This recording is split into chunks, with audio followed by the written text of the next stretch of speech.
Assalamualaikum. Hai guys, video ni adalah tutorial untuk mendaftar di Mywaumall 5 Garage.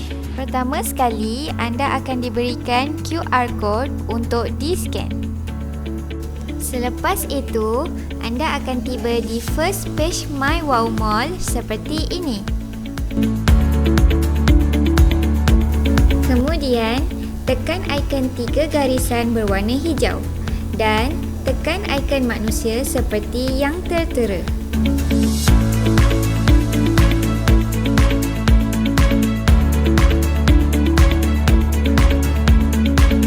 Seterusnya, anda perlu klik Create an Account button, lalu isi maklumat yang diperlukan seperti nama, email dan lain-lain.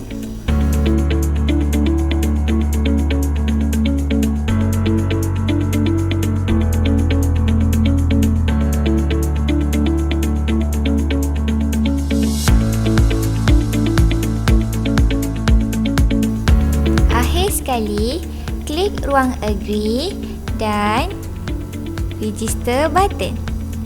Dah siap.